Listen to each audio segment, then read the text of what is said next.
What up? Whew. Hey y'all, hey. It's your girl, 𝑻𝒉𝒆 𝑩𝒐𝒌, 𝑚𝒉𝒆 𝑩𝒐𝒌. Come on. Mm-hmm.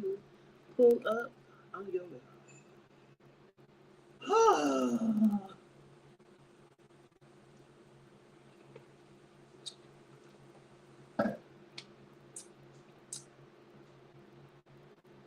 I know I'm supposed to be reading a book to y'all today. I'm going to get to it. Okay, I know we're getting into chapter 12, Healing Family Lines.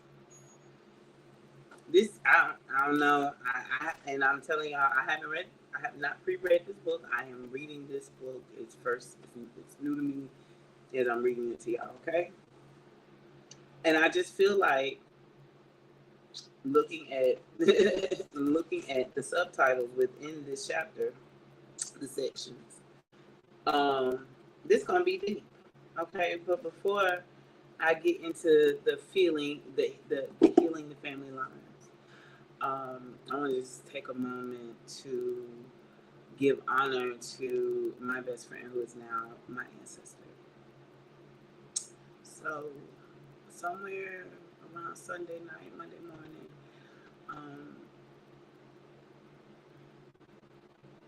my best friend, 𝑻𝒉𝒆 transitioned. I'm trying not to cry. And it's just really, really shocking.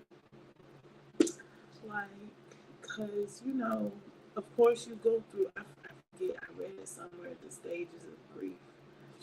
And I immediately went to blaming first, because I was like, damn, I've been home, bro.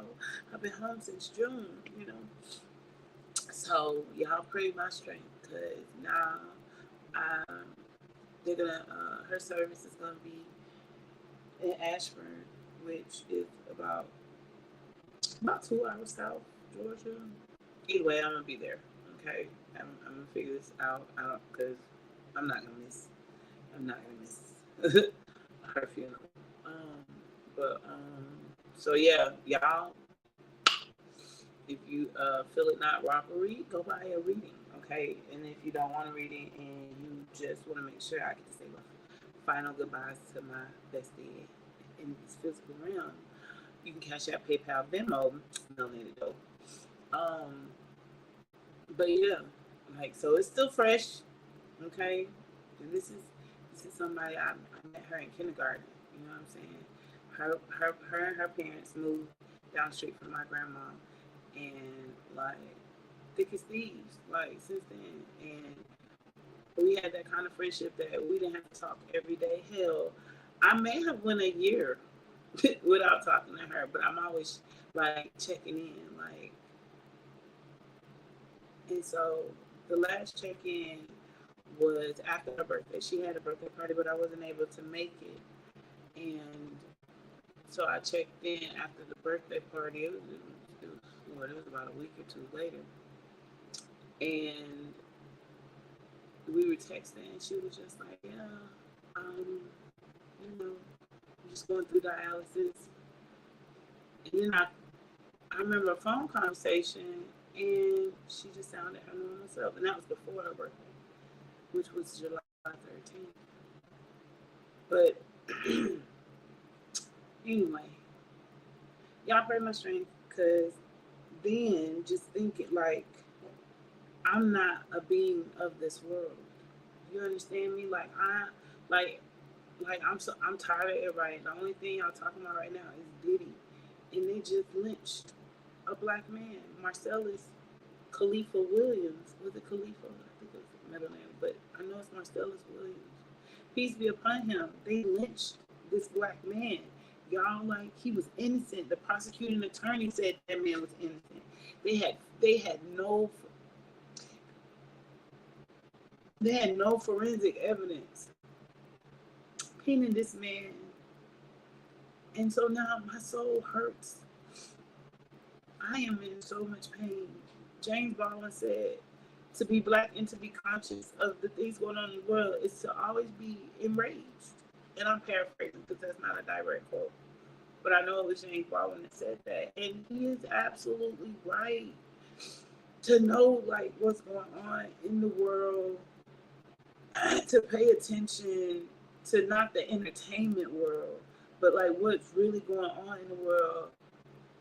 It's crazy. There's several genocides, and everybody, like, not to turn this into political, but being black is political, you guys.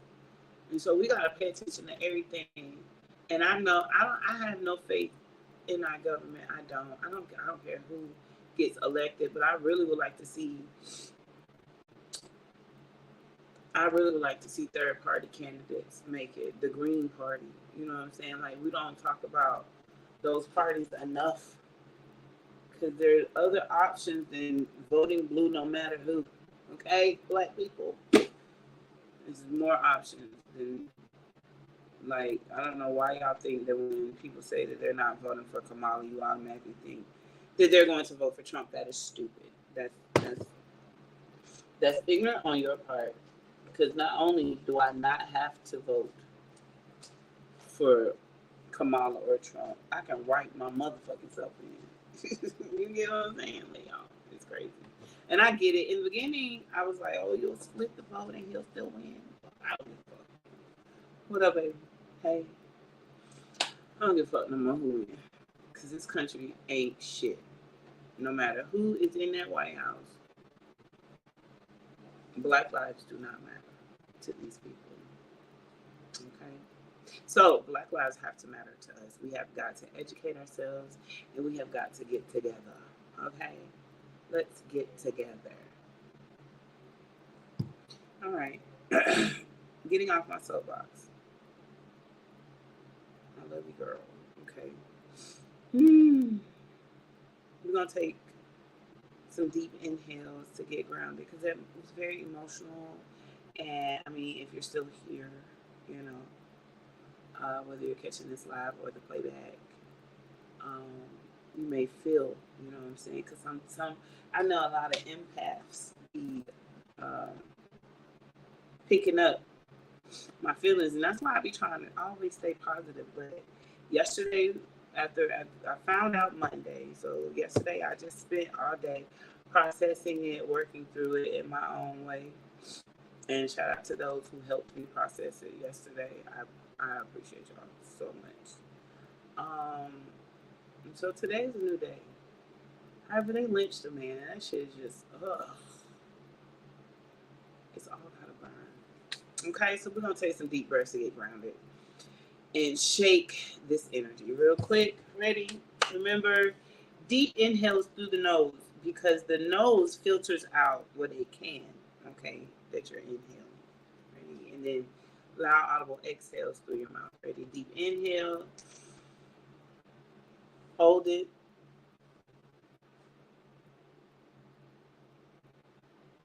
And exhale.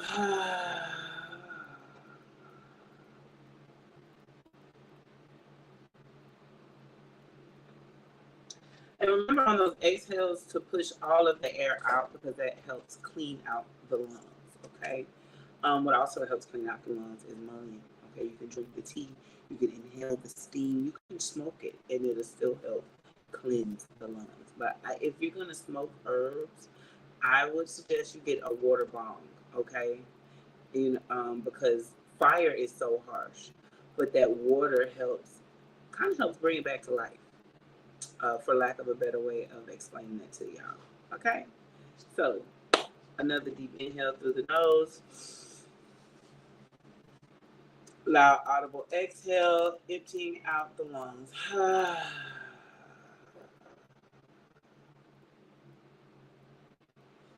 Okay? Y'all know I like to do things in threes. One more time. Deep inhale through the nose.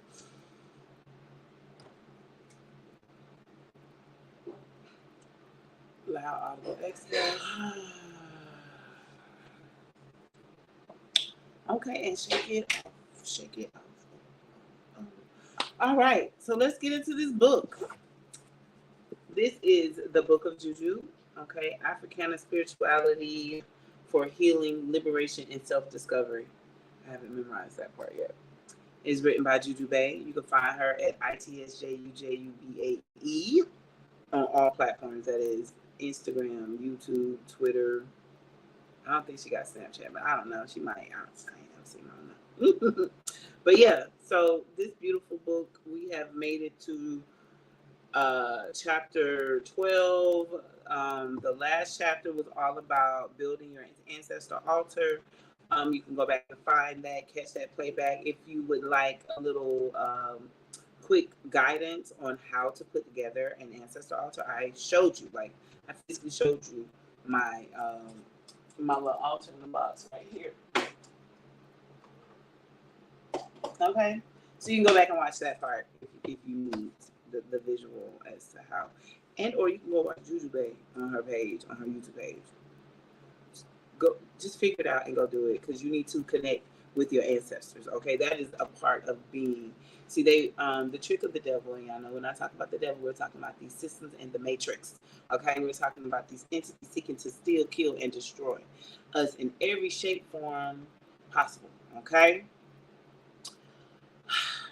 The trick of the devil is to have you disconnected from your gods, your spirits, your ancestors. See, they have us praising their ancestors. The money on the back, the money, the niggas on the money. Okay, that's ancestor veneration. These statues, veneration. You know what I'm saying? All of these books of false indoctrination. Okay, y'all seen the flame dancing. I can't make this up. Spirit said talk your shit, girl.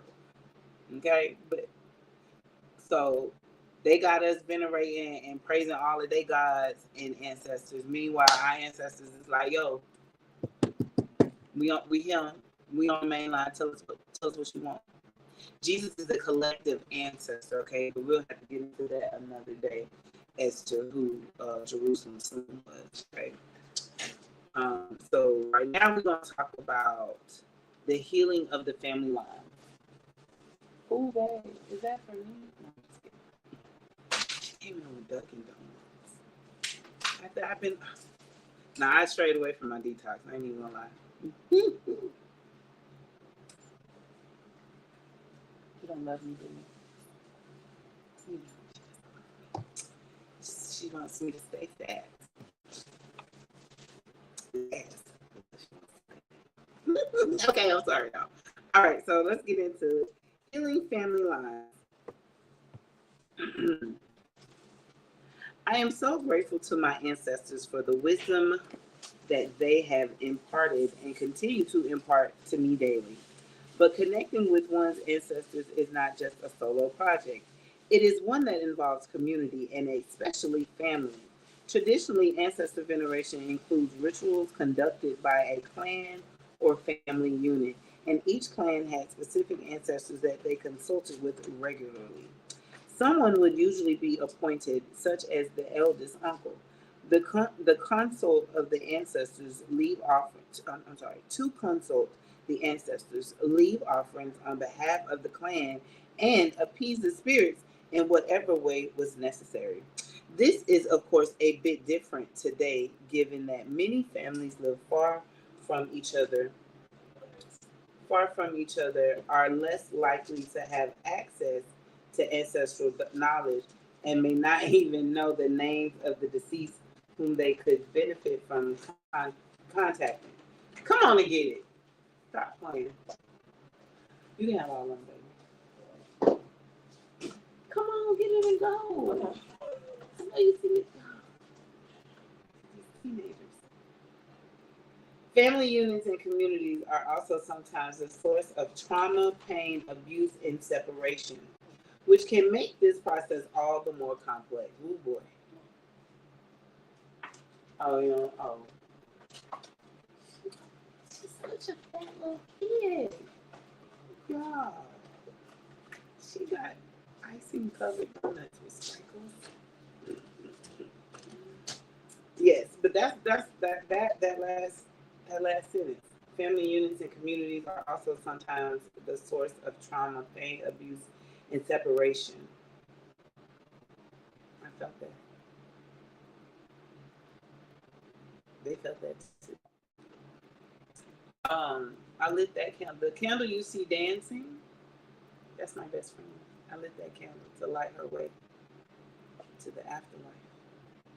And it's dancing. And I know it's not, the fan is not even facing me. And you see how it's still.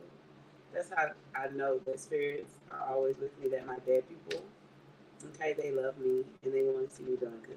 That's my best friend. I'm not gonna cry. Hey girl. What if my family isn't into all this? Okay. In a post-colonial world, our connections to our families have shifted greatly. We no longer live in compounds and often are not in close proximity to our family. So how do we go about performing family ancestral veneration now? My auntie doesn't even believe in dead people. So how am I supposed to talk about spirits with her or with other people in my family who would see what I'm doing as evil? How can I connect to a bunch of dead people whose names I don't even know when my family doesn't even talk about our ancestors? These are all questions that I've heard and also that I've asked myself on my journey. Okay, me too. Over time, I've learned that ancestral connection will not look how it looked hundreds of years ago. It will not look like how it looked for my ancestors who were born in villages in West and Central Africa. It also may not look the same as it did 20 years ago. Family dynamics won't even look like how they did for my mama, who grew up sleeping in the same bed as her grandmother, a room over from her parents, siblings, sister-in-law, nephews, and elders, all living under one roof. It will look like it will today, and that is just as valid and still effective. The word family comes with a lot of notions that I recognize vary for many people. Some people have beautiful relationships with their families. There's closeness, love, and trust. Others may have very difficult and even traumatic familial connections with no desire to connect or rekindle any form of relationship. Some of us have family members we don't even know physically or have created new families that we prefer to our original ones. Whatever the case may be, family is a huge part of not only who we are, but who we strive to be. We don't have to live in a village to do the family work. Start right where you are when it comes to your relationship with your ancestors. This can be a point of controversy, but everybody, in your family doesn't have to understand or even know that you're embarked on an ancestral journey, at least not initially. It's okay if they have their own belief systems that vary greatly from yours. 𝑉𝒖𝒋𝒖, a local Baltimore Oshun priestess, said something once that stuck with me. Your ancestral relationship is very personal and really nobody else's business. Although this could vary from the original intent of ancestral connection, our daily lives vary greatly in almost every single aspect. We do not have to share our practices with people who shame us or who seem committed to misunderstanding us. If you feel called to set up an altar, pour water at the base of a tree to honor the river. What is your business? That is your business. Okay. Of course, you may always ask your ancestors to change the hearts of those around you, and they will, but your practice is yours first. Okay, I remember I used to say to my mama and my stepfather that if they wanted me and my siblings' relationship to get better, that they better step in a mighty way. Because I ain't forcing shit, okay? But this ass in my jeans. And that's it, okay? I'm just saying. But I love them dearly, you know what I'm saying? Sometimes you have to learn to love people from afar, but this healing shit, you gotta want it, you know what I'm saying? And not a lot of people know they want it or need it. Of course I'm sorry. Next, I'll say that your family probably has engaged in ancestral veneration and even hoodoo. They may have said things like, don't sweep my feet, that's not good luck. They may engage in rituals like, only Lexi makes the pound cake because she makes it just like Pop Pop used to. Or maybe someone has a place in their home with pictures of their deceased family members with a small candle or flowers next to it. Hello? That's an altar. Or even sayings like, I had a dream that Cousin T came to visit me. He said he's all right. And it's so funny that she said I had a dream, Cousin T, because I just, because my brother Scoop. Okay, Tavares. Hey, I thought of him immediately. Hey, boo. These are all examples of the mystics moving through your families and the ancestors' gifts remaining continuously at play. If you're reading this and you're thinking, I truly don't think my family does any of this, I'm here to tell you that you're most likely wrong. You are probably simply a part of a clan who doesn't talk about their psychic proclivities, which is quite normal. I guarantee you've got some spiritual folks around you who have prophetic dreams, get very strong gut feelings, and even some who still commune with their dead loved ones. It doesn't matter that what their beliefs currently are.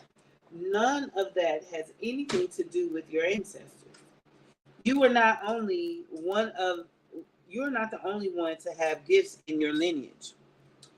And you have these feelings because someone else in your lineage had them too. Don't worry about who that was, but know that the gift was passed down and it went to more people than you, I promise. Should I venerate my religious ancestors? Let me drink something. I'm so thirsty.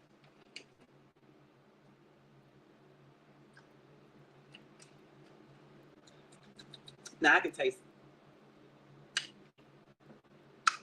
the sourness in that one. Should I venerate my religious ancestors? Okay.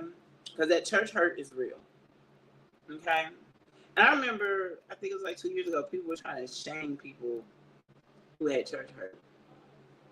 Y'all not dumb, y'all sounded? All right. I know you may also be thinking something like, if my ancestors were very strict Muslims, do they want me to venerate them?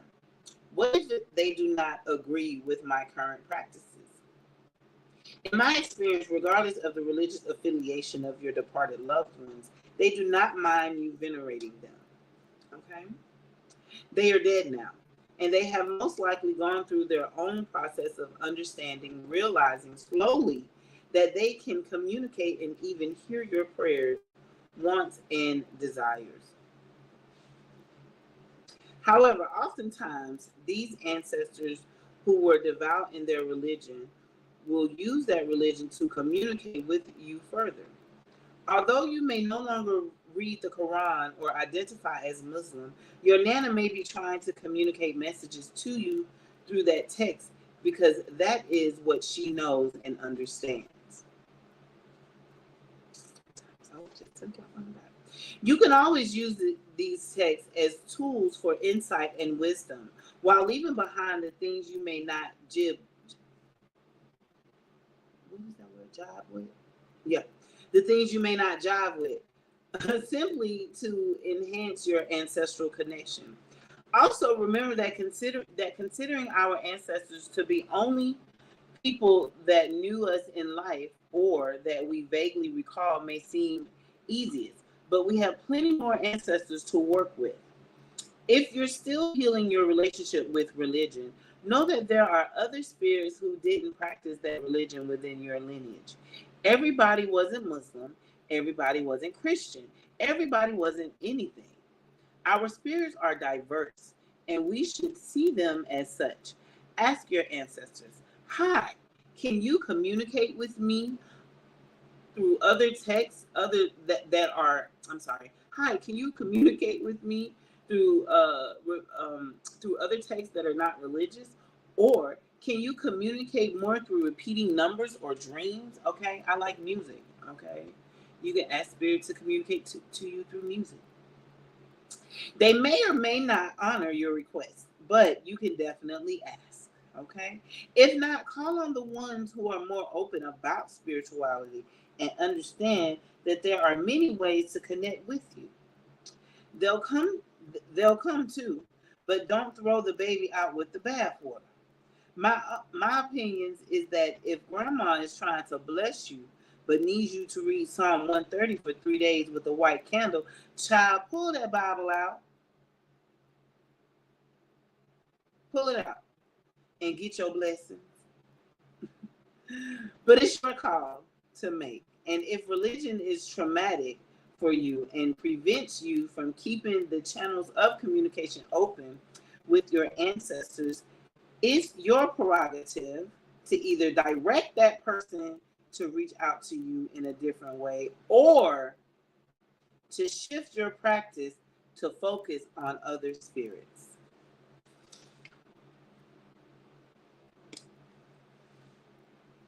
Y'all, I told y'all, when something comes to mind, I gotta write it down.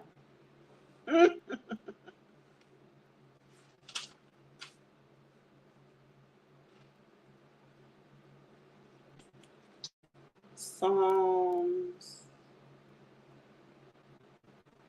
130 for 3 days. White candle. Okay?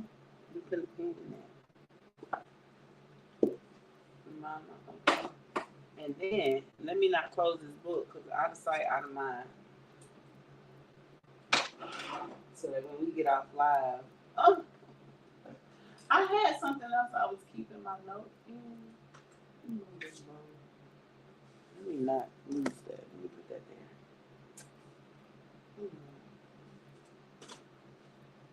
Oh, this is what I really want to write in. What was I writing yesterday? I don't know. Okay. Thank you guys.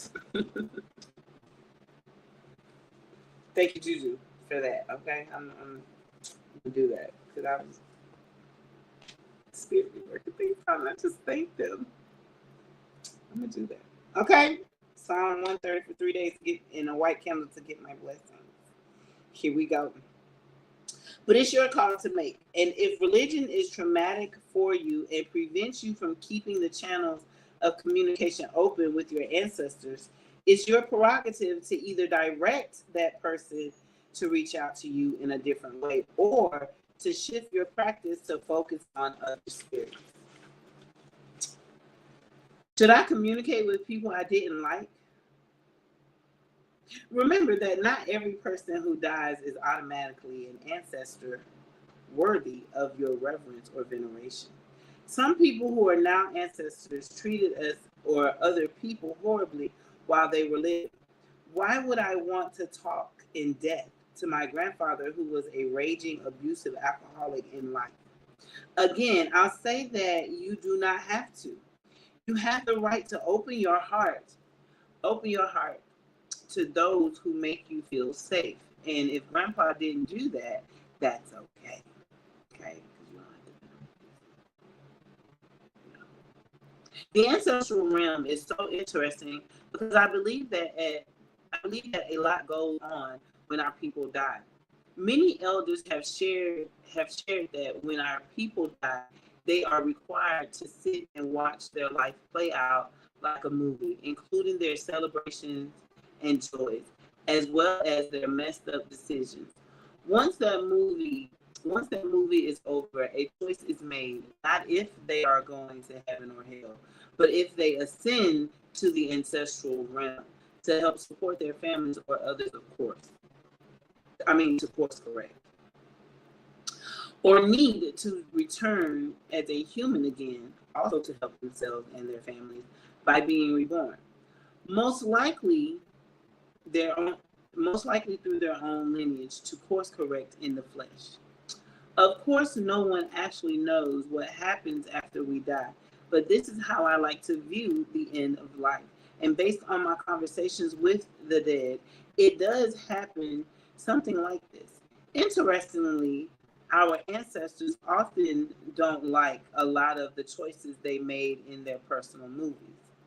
And now that they have better clarity, understanding, or maybe even just resources, they can be a better family member than they were as a human.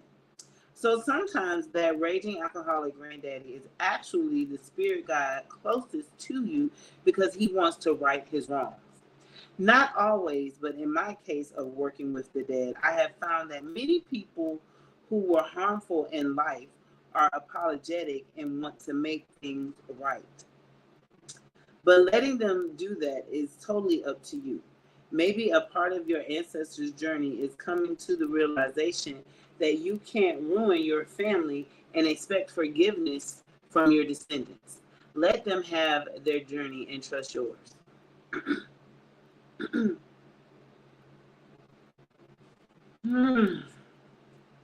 I felt that deep in my soul. I'm gonna continue on because I don't want to get behind. But when I said my granddaddy was a Rolling Stone, he had a family and he was an alcoholic. He didn't take care of the family that he had, but he had a family outside. And it was just finding these things out was just very crazy to me. Because they didn't talk about him. They talked about him. Y'all did. Y'all talked about him like he was a great man. I heard that in my mama's voice. Like he was a great man. I talked about him like he was a great man, and he abused my grandmama in so many ways. I don't know if it ever got physical. I imagine it did. But if not for the kindness and love of my great uncle, Louis Hughley, I wouldn't be here today. Because mama, who would have took care of who? Because that's who was helping raise my mother. Okay, and it's just so crazy to find out things when people die. What up, boo? How are you? Rich Risings. But yeah. But anyway, continuing on. You do not have to know your family in order to know your ancestors. Remember, they probably know you better than you know them. If you do not like your immediate family, that's fine. But that has nothing to do with the thousands of other people that you descend from on both sides. Through divination and even personal connection, your ancestors can even help give you insights into the living in order to bring healing to your family. Even if that healing is establishing your boundaries to no longer associate with them anymore. That's also good too. Someone I interviewed recently talked about how her family is very Christian and absolutely does not agree with her identification as a witch or even a healer, even though her family has gifts of sight and healing too. She said that although she doesn't speak directly to her family about her witchy ways, she has noticed a change in her family dynamics because she has changed. Okay. Now that she has identified a deep, impermeable love surrounding her, she has been able to be in relationships with her family in different ways. She is empowered not only to talk more and ask questions about her departed family members, but also to develop boundaries and feel clarity about their interactions in a way that she did not before.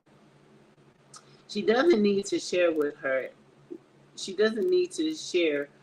entire family that she builds ancestor altars and talks to dead people in order to share the healing that she has derived from those practices. Healing also happens in families when relationships shift and one person models different behaviors, like not ignoring harm done, saying no, and instituting personal limits within conversations. Teaching people how to treat you is a healing tool. Your ancestors and community also get to learn and heal from that too. Ancestral connection does not mean You have to be BFFs with your family members. It does not mean that you look past harm, abuse, and traumas that have been enacted on you by family members. It also does not mean that in order to be a good spiritualist, you have to get along with everybody. It is quite the opposite. Ancestral connection gives us the tools to really look and understand our families through a variety of lenses. It won't allow you to run away from the family stuff. Instead, it allows you to face it directly with the tools to navigate what you do with that information. Your ancestors learn from your boundaries too. Sometimes they're like, dang, I didn't even know that was an option. They may not recommend a particular action until you showed them how it was done. In my experience, they bless you and protect you a little extra for that. Can ancestors be homophobic? As far as I know, no one in my immediate family is openly gay, queer, trans, or holds any of the gender or sexuality expansive identities. The only ancestor whom I know by name is my Uncle David, who died before I was born during the AIDS crisis of the late 80s and 90s. Stories of my ancestor David always warm my heart, as he is always described as beautiful and always dressed into the nines. He won many modeling competitions in Baltimore. I imagine what my relationship to my own bisexuality could have been if I had a loving uncle around whom I could witness living in his truth. My ancestral relationship with Uncle David is strong, but it was not until he knew that I could acknowledge him that I felt less alone. Unfortunately, my Uncle David had to be a trailblazer of queerness within my family. Although he was deeply loved and supported, there were parts of him that he had to hide. And I believe that he was not able to fully receive the love he deserved from our entire family because of the harshness and stigma of AIDS. Understanding this complexity, I often think about my own identity and the desire to be fully supported by all members of my family. It's been a difficult journey that I will say has gotten much better, but does have its setbacks. If I don't have any openly LGBTQ living family members, and the one that I knew of didn't have an opportunity to have the support and accept it and acceptance that he deserved, what must my ancestors think of me? As a queer, I want to tell y'all that in the beginning of, I mean, those who know me know I ain't never gave a fuck about how nobody in my family, like, me and my grandma, like, bumped heads, okay, more than a little bit. But when I came out with my girlfriend, I didn't say, hey, grandma, this is my girlfriend. My auntie actually told her. And my grandma said, I knew she was a lesbian.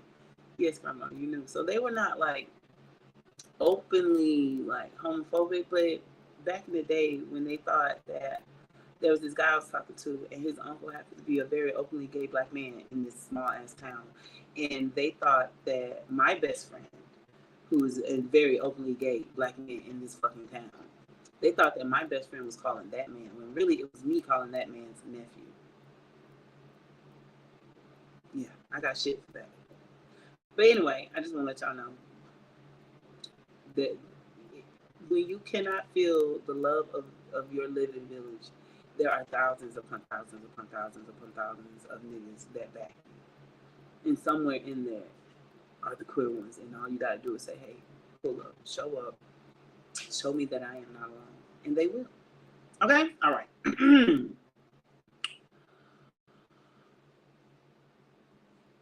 I've had a very transformative, albeit complicated, relationship with my ancestors as it relates to my sexuality.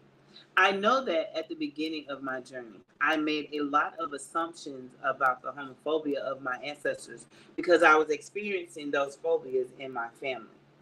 Although I am very fluid in who I date, I was very anxious when it came to my desire for women and if my ancestors still loved me when I had girlfriends.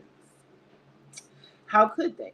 Many of them were Christian or traditional people with traditional family values and goals. I'm sure that they want me to be with a man and have children, to establish a legacy that they may be proud of, right? Not quite. Hi there. When I was a baby witch, I believed that my ancestors did not like me and my girlfriend because of their homophobia. That is partially true. They did not like me and my partner together, but it was not due to the homophobia as I thought. It was because they simply didn't like my partner. My assumptions led me to project my own internalized disdain onto myself around my sexuality, claiming it as theirs. An added layer to this complicated relationship is that my ancestors really want me to have children. Some of them were genuinely confused how that some of them were genuinely confused how that could happen in this sort of queer relationship. Fortunately, I really want children too, and regardless of what person I end up with, children will always be a part of that narrative. This was something that I had to explain to them because some of my ancestors did not realize that it would be possible for me to have kids. I told them to get with the times and that coupling and family bearing had come a long way. They understood and we kept it at that. I wish the living would understand that family and coupling and raising kids has come a long way. Because why y'all be mad when gay people be adopting kids and or doing artificial insemination or minding their own business? Y'all don't be wanting them kids in the adoption system, and that is proven with the amount of kids that are in the system and motherless children. Okay, I mean childless mothers, women, or childless women. Women. I have a sister, a good sister. Shout out to my good sister. You know what I'm saying? Blood could not make us thicker. Okay, she's not kin to me, but this beautiful woman helped raise me during my teenage and early 20s. Okay, she deserved to be somebody's mama, and she had been trying. And she said that when she's 50, she wasn't trying no more. And she turned 50. And she ain't trying no more. And I really hate that for her because she deserved to be a parent. But racism. And they wouldn't let her adopt. They wouldn't let this black woman adopt a little black boy. And then, I ain't even gonna get into it, but I'm just saying. So yeah, we need to do this, see, but as above, so below. So as you do these works ancestrally, they start to manifest themselves in this realm. The more of us, and this is why I am always going to talk about these things on the internet, because this is where y'all is right now. But okay, coming to the city that I'm in, we about to start getting together and doing things as a collective, because I got too many of y'all saying that y'all about this life, but we ain't got together. So I'm about to change that. Let me see if y'all walking what you're talking. Okay, all right, let's get into it. Because we're gonna heal the land. Okay, let's continue on. I lost where I was.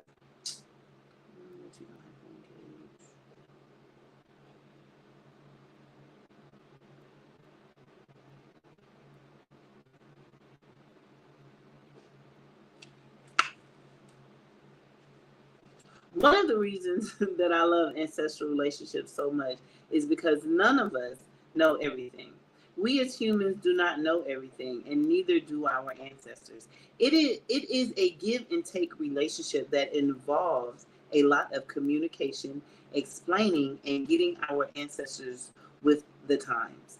I had an ancestor from West Africa show up for me who absolutely did not understand my definitions of queerness or the choices I was making around partnership.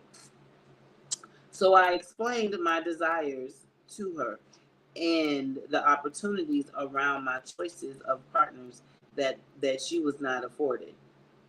I came to realize that she understood what it meant to desire another woman, but never to build a life or family with one. That piece was what was odd or confusing to her, not the attraction. She later revealed to me that she has felt the queer kind of love toward women, but her ability to choose to act on that was hardly an option or a thought worth exploring. In her mind, it was unbelievable to have freedom to choose that kind of connection in such a way. Once we had this conversation and understood each other, a level of closeness developed between me and that ancestor. One love deepened as we created I'm sorry, not one, our love deepened as we created a space to learn from each other instead of assuming malicious intent. We created an opportunity to grow and listen. How could an ancestor disprove of your sexuality or gender? Did I say how? Now, let me reread that because I just be reading and sometimes commas and periods escape me. Starting over. Now, could an ancestor disprove of your sexuality or gender? Yes. Is that disapproval always rooted in a phobia? No. If your ancestors are concerned about children, let them know, as I did, that the gender of your partner is not a determining factor of your ability to have children. However, if you are not interested in children, that is something to share with your ancestors as well. Tell them that you understand. Hopefully, sorry. Tell them that you understand that they may want to be reborn again for the legacy of their lineages, but they may have to find another descendant to do that through. I think my sister said that. Oh, my sister said she ain't having a kid. I don't blame girl. I love my babies though. Talk to them about your decisions, your whys and their whys. You may be surprised at what may come forth from these kinds of conversations. Remember that you do not have to engage with all your dead, especially if you feel that they don't value you or your identity. This is why I am always clear on saying, I'm calling on my honorable ancestors who value and support who I am and my personal destiny fully. I gotta get me some highlighters. Honey, I gotta start highlighting. I'm about to go back and start highlighting all this stuff. If you've got an ancestor who you think might be a hater, don't talk to them. What up, Dr. Dre?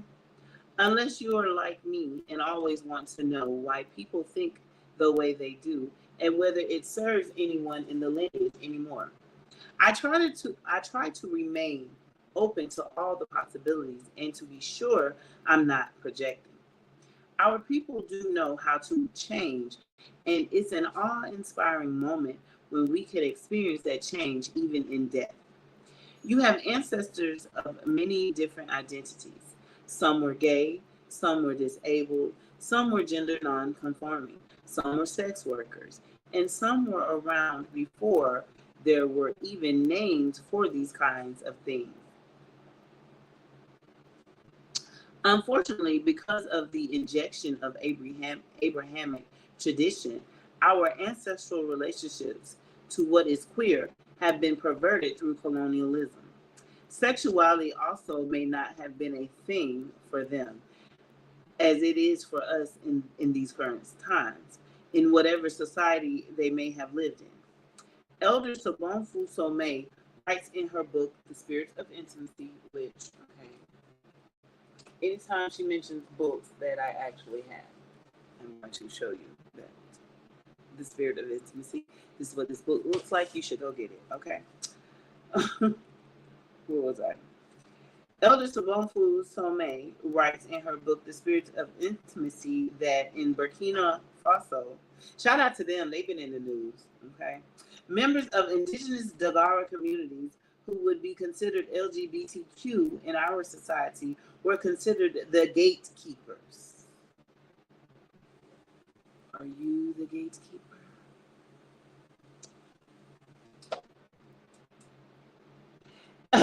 These individuals had specific roles, duties, and spiritual gifts that non-gatekeepers were not able to access unless they consulted with the gatekeepers.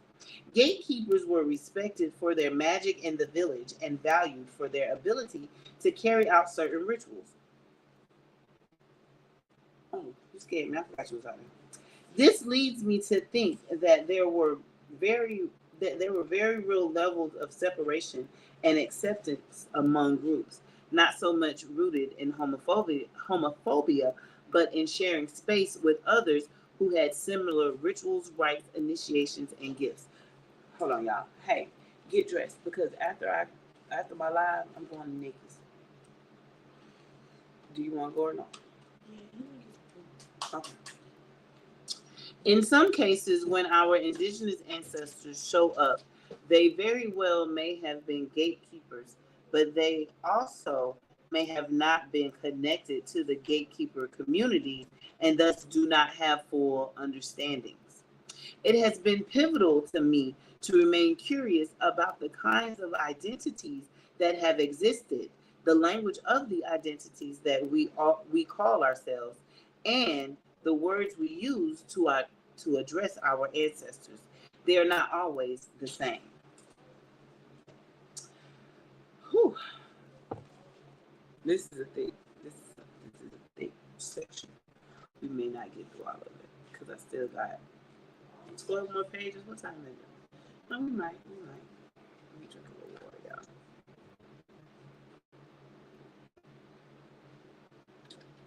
But this is some deep stuff, and this journey, this spiritual work, is some deep shit. Okay, and I know it's hard, and sometimes we can get lost in among the cacophony of noises. You know what I'm saying? Happening. However, take your time. Okay, that's what I'm doing. That's what I've always been doing. I've always been just taking my time to make sure I have full understanding. There we go. Of what is going on in our worlds. Okay, plural worlds, because there are multiple dimensions, multiple worlds, multiple realms that we exist on at the same time. Okay. All right. I had to take a deep breath because so many things are going through my mind as I'm reading this book. I'm kind of getting overwhelmed because I'm realizing that, damn, I still got a lot of ancestral work to be done, ancestral healing. Like, I've healed me, myself. I'm at a place of peace, you know what I'm saying, and understanding. And my immediate ancestors, okay, because I don't, I'm always calling on my grandma, my mom, you know what I'm saying, but I've never, like, reached all the way back. And that's what I plan on doing. Since I'm home, I plan on digging up the dead. Okay. Yeah. And you have to. You got to wake your dead. You got to unbury your dead. You got to know who they are so you can call them by name. But if you don't know who they are, remember what you just said. Say. You basically say to all your known and unknown ancestors who knew me before I knew myself. Okay. Those who pray for me, who want to see me excelling, prospering, expanding. Say things like that. Okay. Okay. All right. In that. Okay. Can my ancestors heal trauma? My relationship with my family is pretty standard. I have family members that I am closer to than others. There are family members I don't particularly care for but tolerate. And there are family members I absolutely adore. Like many people, I grew up in a house with divorced parents, an entire bonus family, and my fair share of childhood trauma. All these experiences inform what I've thought about my family and even how I relate to my ancestors. Oh, okay. How I relate to my ancestors. Like many children, I had some painful experiences in my childhood that were enacted through adults. The way that trauma works is sometimes we don't remember everything that happens to us, but we get triggered or have flashbacks or of events you don't even recall cognitively but feel. This was the case for me, except it was in my dreams. I would have regular disparaging dreams off and on for over 10 years. Once I developed a relationship with my ancestors through divination, I was able to ask them if these visions meant anything. Repeatedly, through various self-divinations as well as consulting trusted practitioners, of various religions, including Hoodoo, Ifa, and even Palo, all my spirits confirmed that my dreams pointed to a deeper trauma that I experienced. I questioned why my ancestors chose to continuously show me these visions. I even felt like I hated them for not protecting me. What was the point of them reminding me of a trauma that I thought I forgot? What was the reason for tormenting me in my dreams so I could relive such a sad life such a sad time in my life?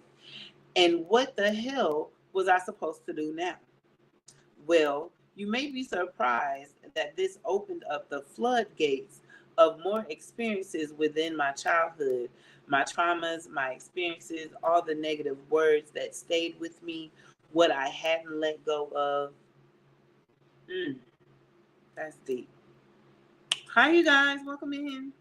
It reminded me that I had some deep healing to do. I was being encouraged to address my issues with this person directly, and I did. I believe that I wouldn't have remembered this trauma without my ancestors showing it to me in my dreams. It showed me that we never actually forget. I never forgot. I could not go through my life not fully acknowledging this experience anymore.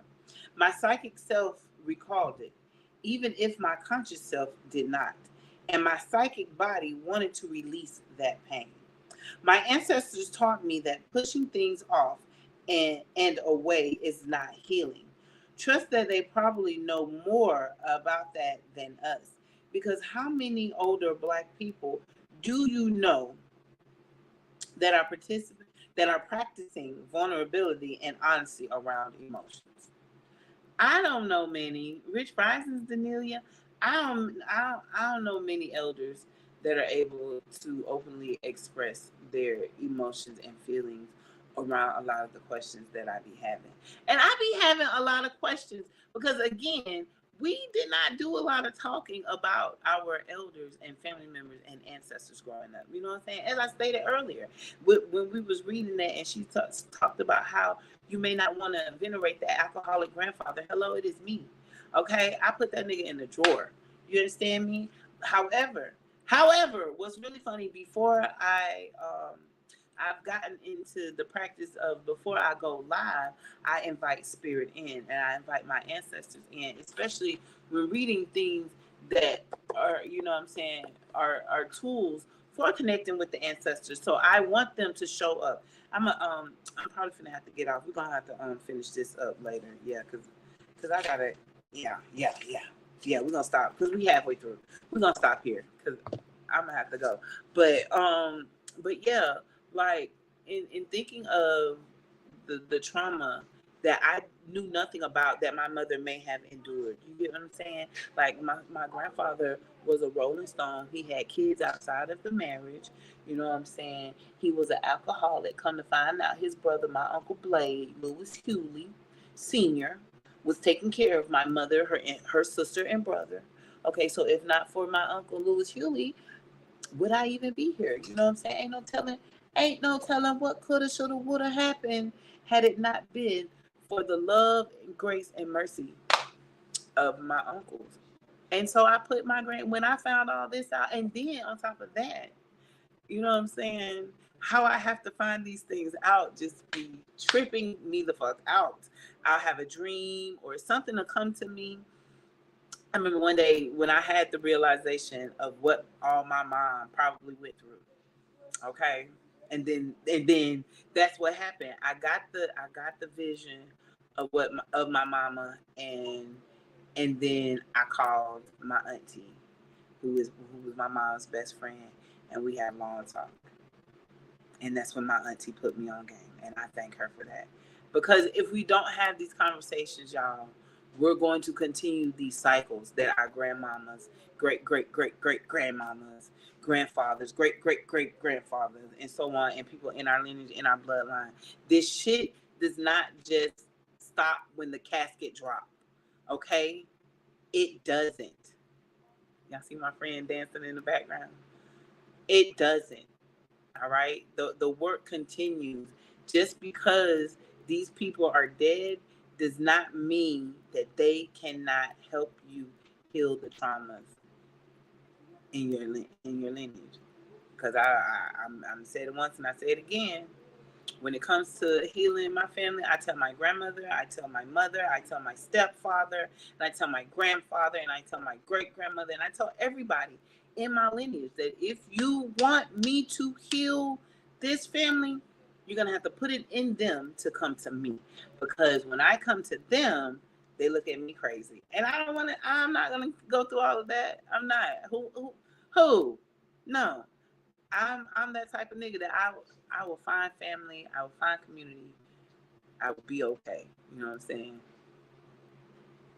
It is what it is. So yes, heal y'all's shit. Get into your ancestor veneration bag, okay? And the way that you can get into your ancestor veneration bag is by going to purchase the book of Juju by Juju Bay, okay? Also, you can purchase Jambalaya by 𝑉𝒖𝒖. On top of that, you can also go get 𝑚𝒉𝒆 Spirit of Intimacy. These are 3 books, and they're not thick. You see that? They're not, you know what I'm saying? I'll be reading these books very soon, okay, to y'all niggas, you know,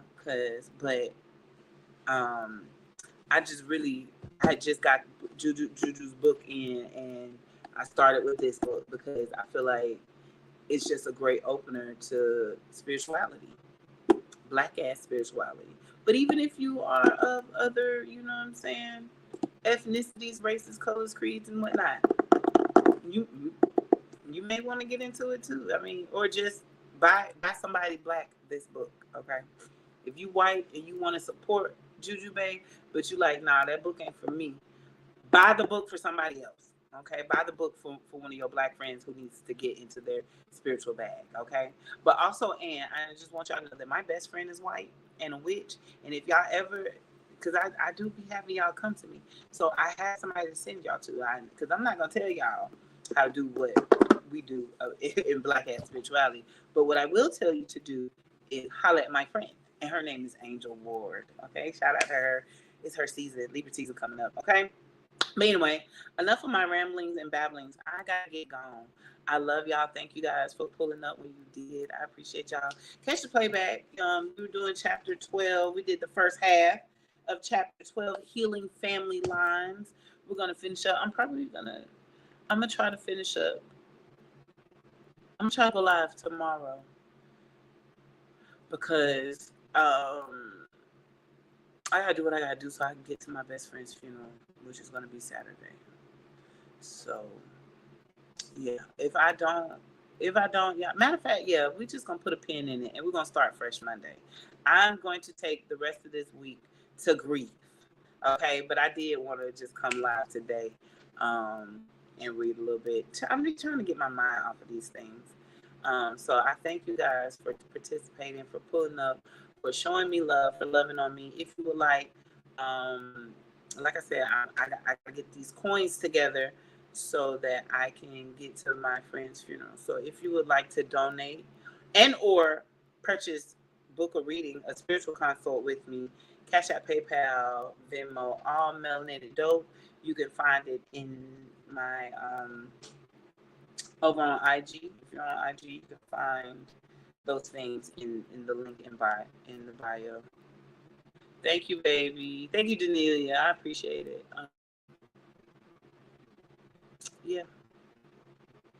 Yeah. So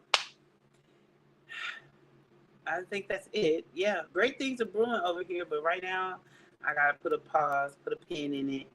Put a bookmark in it, and we will reconvene bright and early Monday morning, fresh, renewed. Okay? Yeah. All right. I love y'all. Peace.